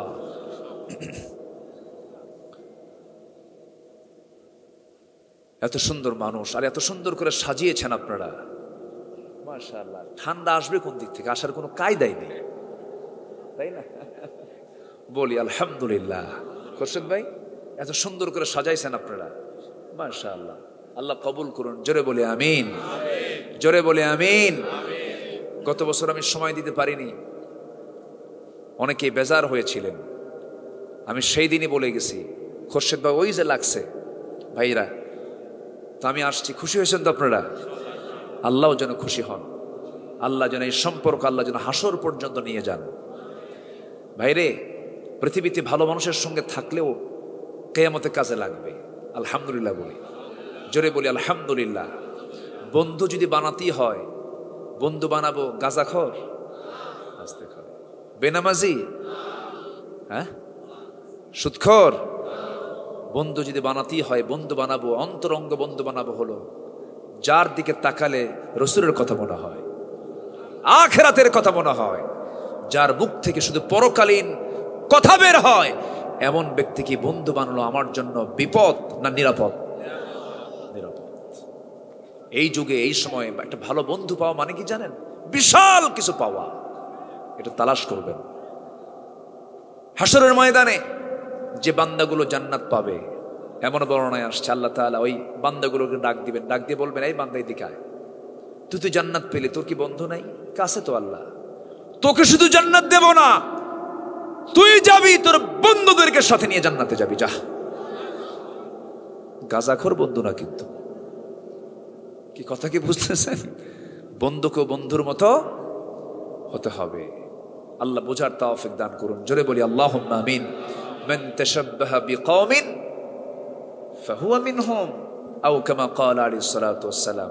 যার সঙ্গে এই দুনিয়াতে মহব্বত থাকবে তার সঙ্গে তার হাসর হবে। আল্লাহু আকবার।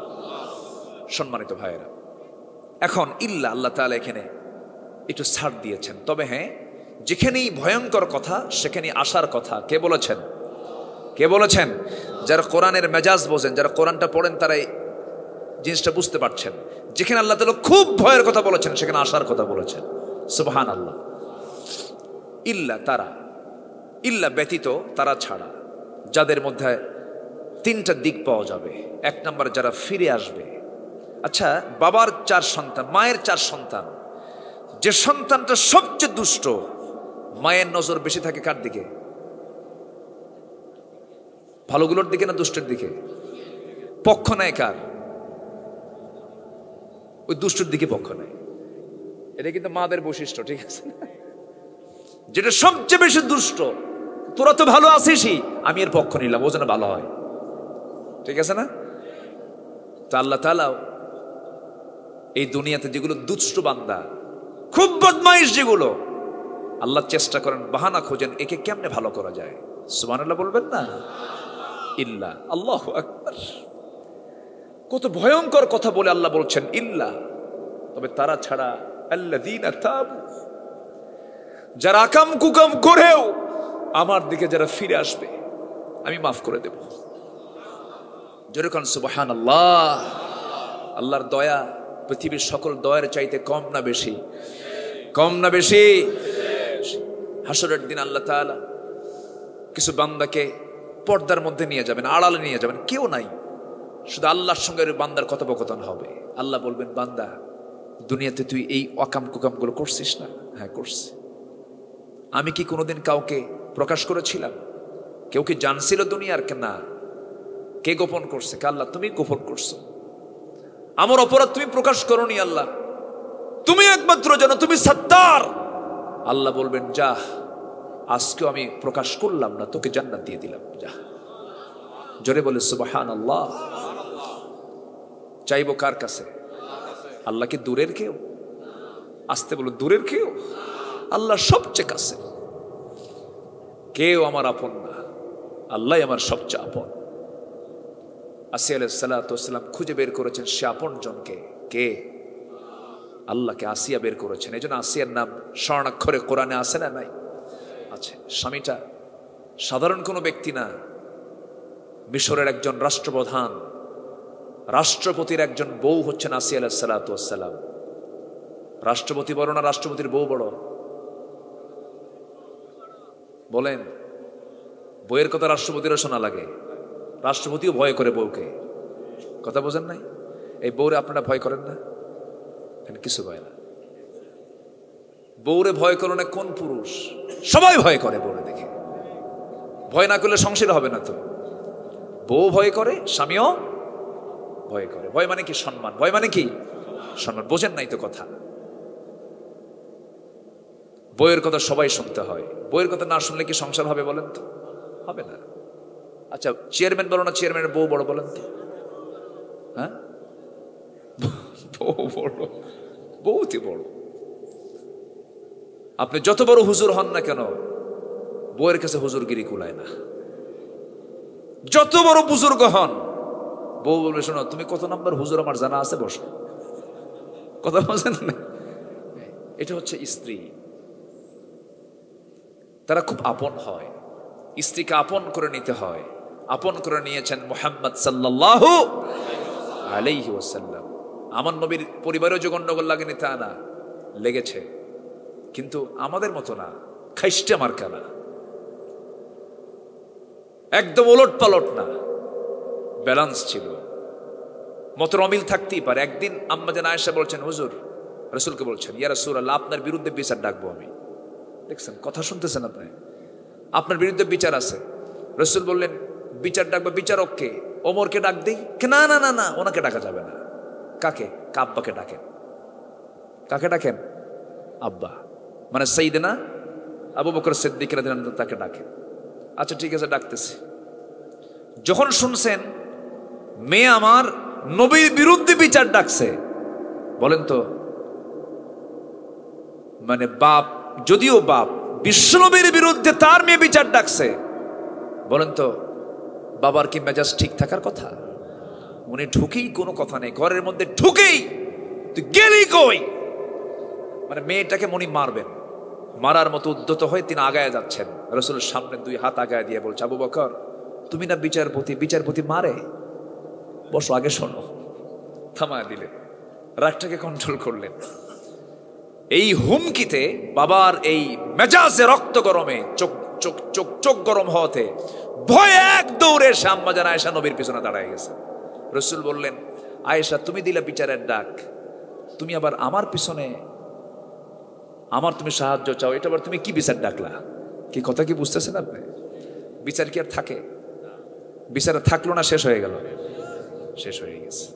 তাদের বিচার হতেও সময় লাগেনি, সমঝোতা হতে সময় লাগেনি। আর আমার দেশে স্বামী স্ত্রীর বইয়ের, স্বামী স্ত্রীর গন্ডগোলের সাইজ দেখলো, ওরে বাপরে বাপ। স্বামী আছে মালয়েশিয়া, বউ আছে হলো মগনামা। মগনামা চিনেন তো নাকি? মানে সমুদ্রের তীরে।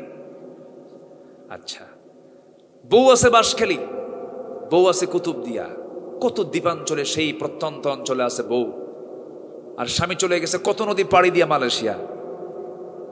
ভিডিওতে কথা বলতে বলতে উঠছে রাগ, রাগের ঠেলায় কয়, মোবাইলও ভাঙলাম, তোরও সারলাম। আছে না নাই? মোবাইলও ভাঙ্গা তালাক টালাক দিয়ে আমাদের ফোন দিয়ে বলে, হুজুর কাম তো সারছি। কি হয়েছে? হুজুর তালাক দিছে। কিভাবে? হুজুর 100 তালাক। কত তালাক দিছে? তালাক কি 100 আছে? মানে রাগের ঠেলায় যত আসছে বার, যতবার আসছে বলছে, হুজুর তালাক তো দিলাম, হুজুর এখন তো আমার চোখে পানি। কেন? হুজুর মায়া লাগে।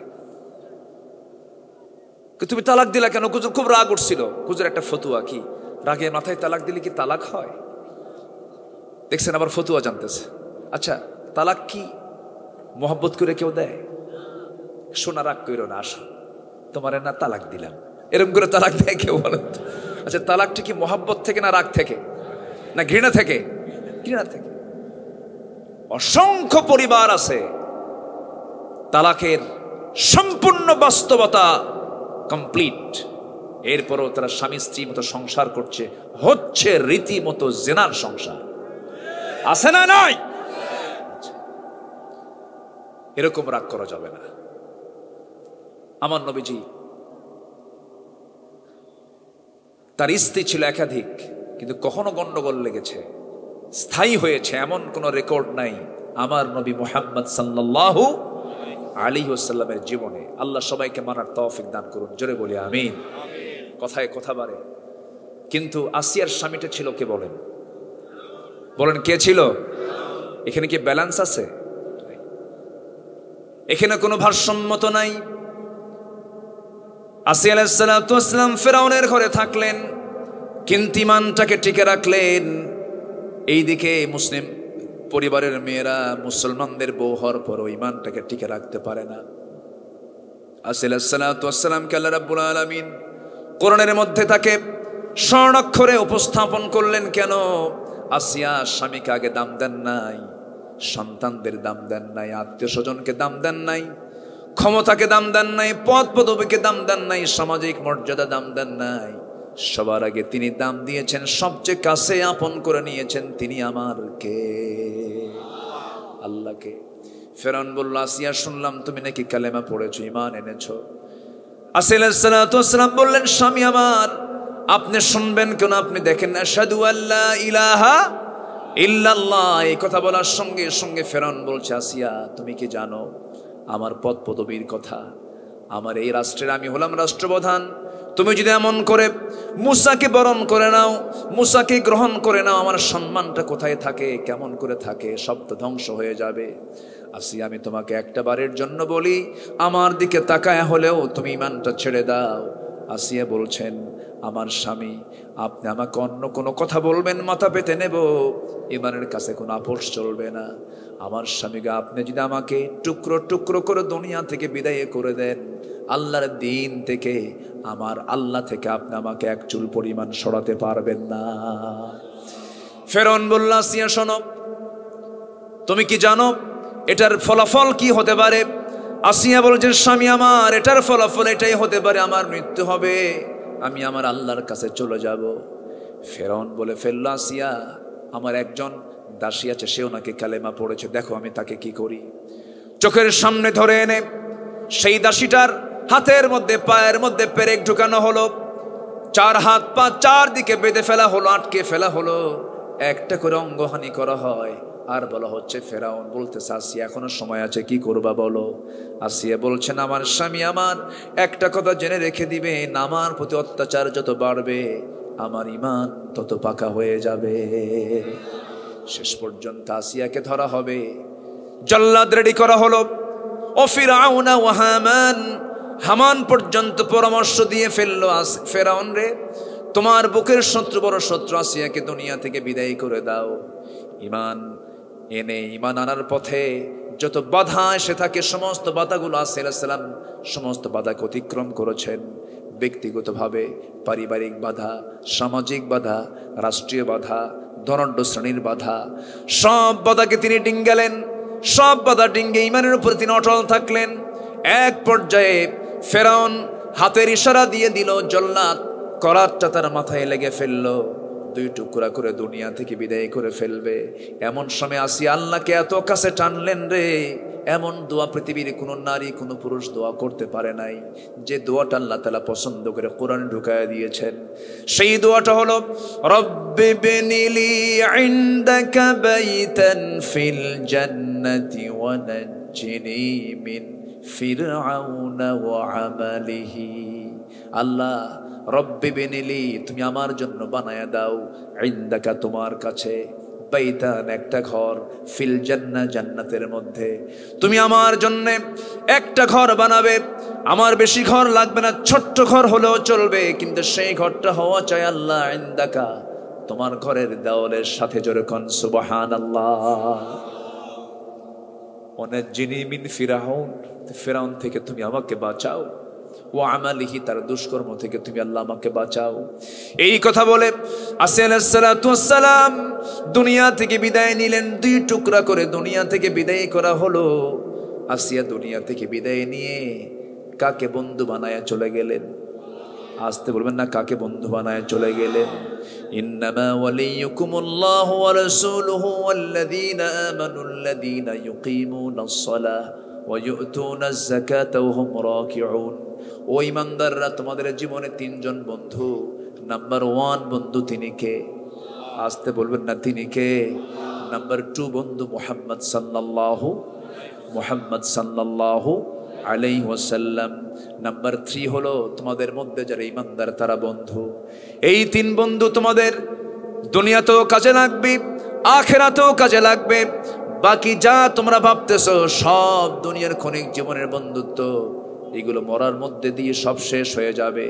এই জন্য আমার বন্ধুগণ, আল্লাহ বলছেন, বান্দারা আমার লানত থেকে যদি বাঁচতে চাও, ইল্লাল্লাযীনা তাবু, তওবা করে আমার কাছে ফিরে আসো, তওবা করে আমার পথে চলে আসো, তওবা করো, সেজদা দাও, রুকু করো, সুন্দর করে নামাজ পড়ো।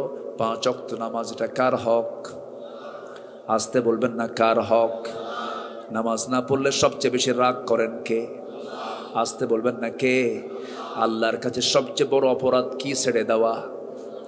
আসতে বলবেন না, কি ছেড়ে দেওয়া? আমার দেশের সবচেয়ে বড় অপরাধ কোনটা হয় বলেন? বলেন কি? কি বলেন? নামাজ ছেড়ে দেওয়া। কিন্তু এটা নিয়ে কি কোনো কথা আছে?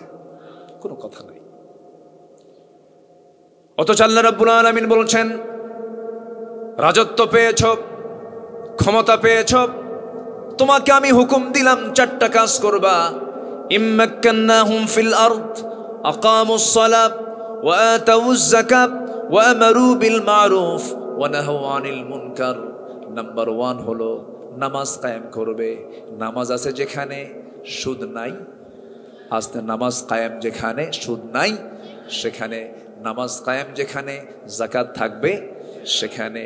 আল্লাহ তাআলা নামাজের বয়ান যেখানে করেছেন সেখানে যাকাতের বয়ান করেছেন। নামাজ আছে যেখানে যাকাত আছে সেখানে নামাজও কায়েম, যাকাতও কায়েম। সমাজ থেকে অভাব অনটন দূর হয়ে যাবে, সব এলোমেলো ভাব দূর হয়ে যাবে। দেশের টাকা দেশেই থাকবে। কোনো আতিপাতি, উশৃঙ্খল, দেশ বিরোধী, সমাজ বিরোধী, মানবতা বিরোধী অপরাধী এই সমস্ত নেতৃত্ব আর সমাজে টিকবে না। জোরে কোন ঠিক কিনা? আমার দেশকে এগিয়ে নিল কারা আর পিছিয়ে দিল কারা? এই প্রশ্ন যদি আপনাকে করি, একটু কান লাগায় শুনবেন। যদি বলি দেশকে এগিয়ে দিয়েছে কারা, ভুল হবে না। আমার দেশের কৃষকরা অশিক্ষিত হলেও দেশকে তারা পিছিয়ে দিয়েছে না এগিয়ে দিয়েছে? এগিয়ে দিয়েছে। এই দেশের গার্মেন্টস শ্রমিক, সাধারণ শ্রমিক দেশকে পিছায় দিছে না আগায় দিছে? আগায় দিছে। আমার দেশের পোশাক শিল্প গোটা পৃথিবীতে চলে যায়। দেশের সম্পদের পরিমাণ বেড়ে যাচ্ছে ওই সমস্ত অশিক্ষিত শ্রমিকের শ্রম দ্বারা, কৃষকের দ্বারা। নাম্বার 3 হলো প্রবাসী। এই চট্টগ্রাম অঞ্চলের অসংখ্য পরিবার থেকে এই অশিক্ষিত প্রবাসী ভাইয়েরা এই দেশ ছেড়ে দিয়া হাজার হাজার মাইল দূরে গিয়া কত কষ্ট করে। নিজের চোখে দেখি, বাইরে যখন সফরে যাই, 100 তলা 90 তলা বিল্ডিং এর মাথার উপরে পাখির মতো ঝুলতে ঝুলতে থাকে। রডের কাজ করে, কনস্ট্রাকশনের কাজ করে, গোটা শরীরটা তামা বানায় ফেলে। বাবারে দেখে না চোখে, মারে দেখে না চোখে, সন্তানকে দেখে না চোখে, বউকে দেখে না। এই যে হাজার হাজার মাইল দূরে গিয়া প্রবাস জীবনে থেকে এই রেমিটেন্স গুলো দেশে পাঠাচ্ছে, তারা অর্ধশিক্ষিত, তারা অশিক্ষিত মানুষ। এই প্রবাসী, এই শ্রমিক, এই অশিক্ষিত কৃষকরা দেশকে এগিয়ে নিয়ে গেল, কিন্তু দেশকে পিছিয়ে দিয়েছে এক শ্রেণীর শিক্ষিত নামের কলম চোরেরা। ঠিক কিনা? কিছু অসৎ নেতৃত্ব যারা দেশের টাকা বাইরে পাচার করে বেড়ায়, আছে না নয়? আমার ভাইয়েরা, সব বন্ধ হয়ে যেত, সব কিছু বন্ধ হয়ে যেত। বান্দা যদি তওবা করে ফিরে আসতো কার পথে বলেন? আল্লাহর পথে। আর যদি বলতো আমরা আয়াত গোপন করব না, আমরা আয়াতটা সমাজে চালু করে দেব, সুদ চলবে না, যাকাত চলবে। আমার দেশে সুদ চালু না যাকাত চালু? মনে হয় বাঁশখালী উপজেলায় কোথাও সুদের কারবার হয় না? আছে? সুদ আছে?